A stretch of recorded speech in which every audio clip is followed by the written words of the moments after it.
Locked on Bulldogs, we are back. You thought recruiting gets old. It doesn't get old. We just get more players, and oh wait, more players. And oh wait, there's still horizon. We might wrap up this class before fall camp starts, which, by the way, insane. Can we just focus on everything else? We're going to be talking about that and more next on Locked on Bulldogs. You are Locked on Bulldogs, your daily podcast on the Georgia Bulldogs, part of the Locked on Podcast Network, your team every day.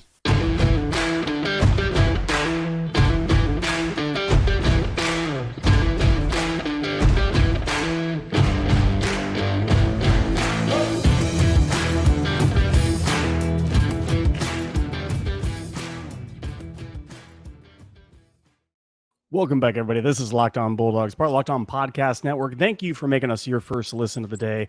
We are joined by Brian Smith, recruiting expert down in Florida. Brian, how are you doing today, brother? Doing well, sir. And yourself? I'm doing fantastic. We are thrilled to be here. We are excited to be here, mainly because Georgia's got the #1 class, and it keeps on getting better and better and better. And there's news still out there. We're going to get to a couple of things in the third segment, skill position wise, that the loyal 199 might be attentive to. Get over there. Bonfire.com/the-store/the199, bonfire.com/store/199. Get your merch and become a loyal third segment listener by listening to the third segment. Brian, let's start with the newest recruit that Georgia has just gotten committed. He's played 1 year of football. He has totaled over 60 tackles. He's in North Carolina. He's a 3-star defensive end or defensive tackle. And oh, wait, sounds like somebody we know. And you were on this podcast last week and said, hey, they're very hard to get that 1 and 0 tech when you're right there in the middle of that defense. It's very hard. And look what the rabbit pulled out of the hat. We now have a 6'3", 6'4", 335, 340, big old Haas in the middle. What do we get? Okbogu commits. What do we get? What kind of player is he coming into Georgia? Raw, powerful, and has no idea what he's doing yet. And that's okay. Georgia's taken a lot of kids like that, but you can't teach the body. And he's specifically going to fill a niche. Again, there are only so many people that God made that large. Yes, they sir. can hold the point of attack and take on 2 human beings at once. So it's a process.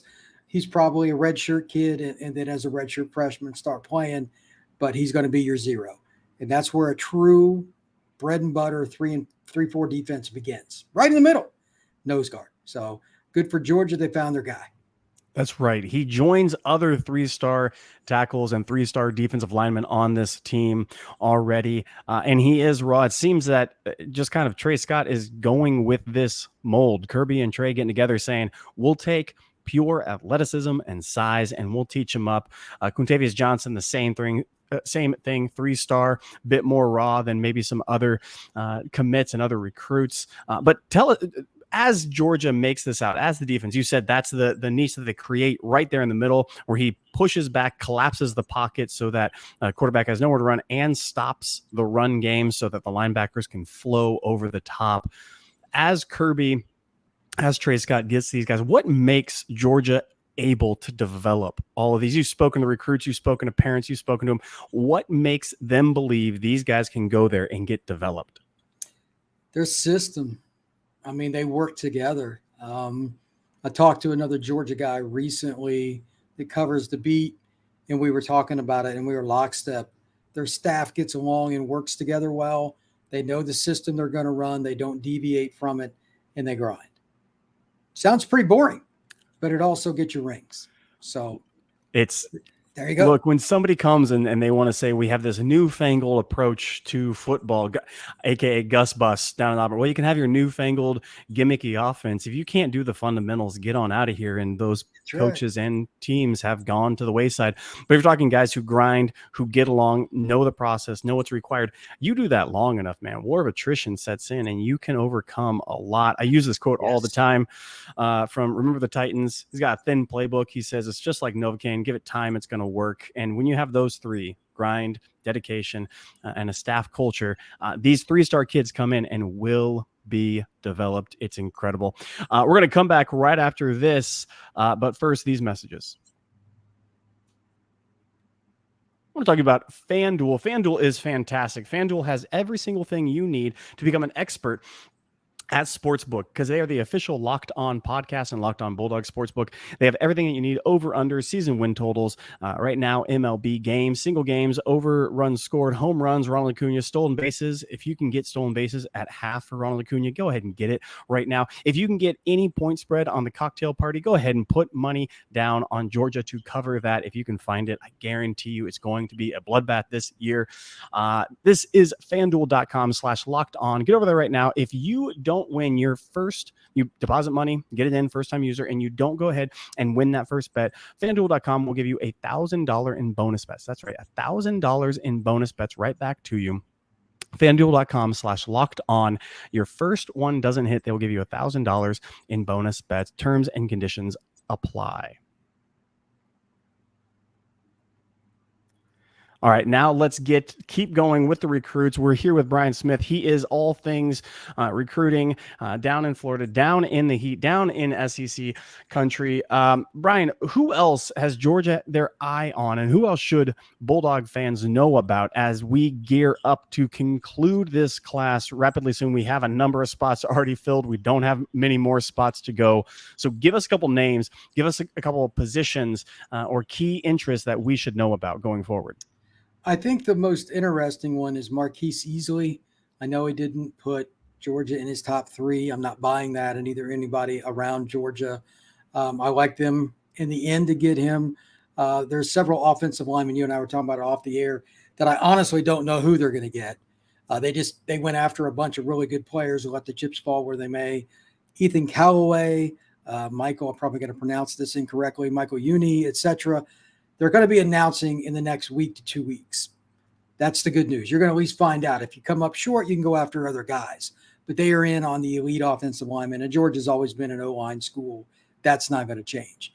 Somebody that's kind of off the radar from the big noise because maybe he's not an in-state kid that I absolutely love is Chris Cole. They went after him. He's from Salem, Virginia. I don't know where he's going to go. I know Miami's after him really hard. He's got a connection to that school. Georgia's had a great visit with him. That would be a huge get for Georgia because he can play multiple spots at linebacker for Kirby, and he's a hell of a player. Chris Jones is another kid. He's another talented linebacker. Florida, I've heard it may not be full at linebacker. Maybe they are. It could be a Georgia-Florida battle, though. That's always interesting because there's a lot of those. And I also think that Georgia is going to be kind of in the mix for this guy named KJ Bolden. I'm guessing you've probably heard about him. I haven't heard any commitment dates. I haven't messaged with him in the last few days or anything. Clemson, Ohio State, Florida State, it's the same schools, but that's a kid they're going to save a spot for no matter when he announces. So those are some of them. The other one that's interesting, Winery, I've heard different stories on him. Oregon is the wild card, but Oklahoma, Georgia are kind of the front runners. Yeah, that's really interesting. Like you said, it seems to me that KJ does have a spot within. If you're looking at a board, Kirby and the team has him nailed down to potentially get him. If they don't get him, I think it will last a little bit longer. He keeps on teasing on Twitter. He keeps on messing. People are making predictions of where he's going to go, and then he does the little eyeballs over on Twitter and like, okay, you don't know. Let the kid have his fun. Let him do his thing. I think it's going to continue on. It doesn't hurt to have Raiola coming into Georgia to talk to him as they're going to classes, as they're hanging out, as they're doing that thing. But at the same time, I think he's going to enjoy the process. And this is a spot where Georgia might have to scramble as it comes closer to signing day to go ahead and try to get a flip somewhere else, which is fine by me. Kirby has done that. He's going to keep his feelers out. This is why recruiting never stops. It's always, always, always happening. It never stops. So I think KJ is on that. You said easily big old tackle guy. And you said Georgia is tackle central, and it is. Look at we just did a list of this last week about the top 5 draft prospects, and Amarius Mims is not listed as a top 5 on that, which we thought was kind of ridiculous because we see CJ Latham as a top guy in the SEC, and I'd rather have Mims all day long. I think Leatherwood is the account of don't look at Alabama tackles that are maybe mediocre, but you look at Easley at 6'5" and a half, 6'6", 335, and can move up in the Midwest in Illinois. This is intriguing to me. And you listed the other teams that are on him. It's all the guys. It's Tennessee, it's Alabama, it's Oklahoma. But you're right. Number of people I've spoken to, number of people you look on are predicting Georgia, which is kind of weird that all of a sudden he doesn't have the list out there. And What's going on with that? Give us some insight to the recruiting process to a kid like this who wouldn't name Georgia, but everybody's predicting him. Why don't you believe that? The kid's just having fun. Yeah. He's 16, 17 years old. And that's it. There's no hidden door here.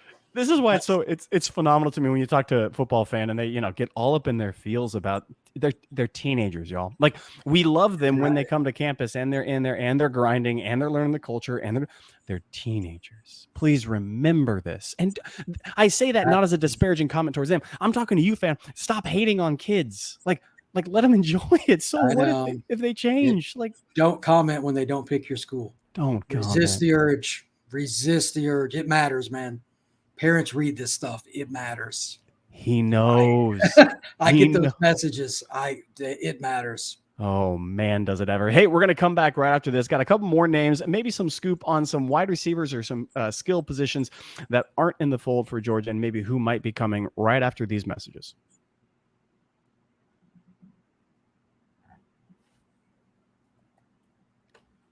All right. Here with Brian Smith one more time, recruiting guy. Welcome to the 199. If you're part of the 199, glad you are here. Bonfire.com/store/199. Bonfire.com/store/199. Get your merch over there. Loyal third segment listeners know. Brian, we have a number of names already in commitment for Georgia. We have Tuggle at wide receiver, who it seems like Georgia coaching staff very, very high on as we talk to folk, and they should be high. He is, you've mentioned him as raw. We have Carr in there as well. Carr is a burner. All of a sudden, we look at a couple other recruits. Wingo, it seems to me and to others, who knows, but that one's a mysterious, kind of like nailing Jell-O to a wall. Can't really get a grasp on what's going on there with the recruits we have. How is Georgia sitting at the skill position on offense right now in your assessment? Are we good with Carr and Tuggle? A couple of things. Is that a good, or is Georgia looking elsewhere to add to that? I think they're going to look throughout the year. I don't think that's an answered question yet. A kid like Amari Jefferson out of Chattanooga, somebody like that. But they're looking at a lot of two-way guys. They're looking at some kids that might develop later. They're not going to stop recruiting Jeremiah Smith, although I think they have about zero shot at getting him. They're going to be picky. They're Georgia. And at worst-case scenario, you get somebody in the portal if it doesn't work out because they're going to swing high. Yeah. So I'm not real worried about receiver. The Tuggle kid, for anybody who doesn't know, is very raw. I know the high school program he was from originally at Indiana. He transferred to IMG. He just needs to develop. His upside is tremendous.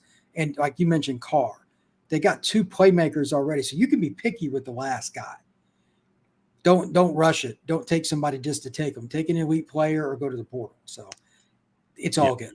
Yeah, that's exactly right. There are a couple of other guys. You look at this class and, a guy like White, he's a smaller, diminutive 5'9", 170 kid out of Georgia, and he's at that athletic position, and they can go ahead and find those niche roles and find those very, very targeted aspects because they got two studs at wide receivers. And I've seen Tuggle. I've heard from him. He is raw, but man, that guy can just ball and get to it. It does seem to me Wingo is gone. It does seem to me Jeremiah Smith could go elsewhere. All of that's in play, but Georgia fans, wide receiver skill position and kind of athletic position as well, weapons wise, we're fine. Henrik, tight end, as a number of other tight ends are still in the fold. Like, they are big, they are tall, they are fast, athletic kids. I think we're fine. Brian, do you have somebody on the defensive side in the secondary skill position, linebacker or safety or cornerback, DB, that Georgia should be keeping an eye on? Anything else out there that you're hearing rumblings on for Georgia to go ahead and get that side of skill position ball? I think they're going to wait a lot of their eggs in one basket, I guess, with KJ. That's what I've heard. And I've spoken to different people that have different opinions on where he's going to go. And that's probably one of the reasons it's rough. I've heard Ohio State from a couple of people. I've heard Georgia from a couple of people. And Clemson and Florida State are still recruiting, Auburn, etc. I mean, all these schools are going to go after him. Until they kind of know with him, it's hard to roll with somebody else at safety. Corner, their battle is already begun, even though they got a commitment. That's Ellis Robinson. Yeah. They got to keep him in the fold. He's as developed a corner as there is in terms of technique at this age as you're going to find. And he's a really good player. I think he can walk in and play very early at Georgia. After that, anybody they want in-state or just to visit, it'll take care of itself. But again, everything starts with KJ in the back end. That's exactly right. And, it's going to be interesting going forward where the attention lies because Ellis is that dude at corner. You see tape on him, and he is another elite guy. He is and if Georgia fans are going to have this debate in their head, who do you give attention to, KJ or Ellis? I don't have to make that decision. The coaching staff will do it, and they're going to keep chasing both these guys. I think Ellis was just at Alabama's official weekend, and he needs attention, and he's going to get it. And how you treat family, it's huge. KJ said the same thing. How you treat my family is huge to me. And Georgia is well positioned. We're in every single one of these battles, and we're going to continue doing it. He is Brian Smith. Brian, where can the people find you, follow you, interact with you? At FB Scout _Florida. Right now, YouTube and Twitter are my primaries. And to say the least, there's a lot to discuss. Just scanning the internet right now, man, because like I was talking to a buddy of mine earlier, these kids are just popping now. You never know when somebody's going to announce different visit plans, announcement dates. It's pretty fun. So check me out on Twitter and Instagram and all these other places, all the same handle. That's exactly right. Go find him, FB Scout _Florida. He is Brian Smith. I am Clint Shamblin. This is Locked On Bulldogs, part of the Locked On Podcast Network. Your team every single day. We will see you next time where we will talk absolutely all the recruiting we can get. Brian's going to be back next week. We'll see you guys then.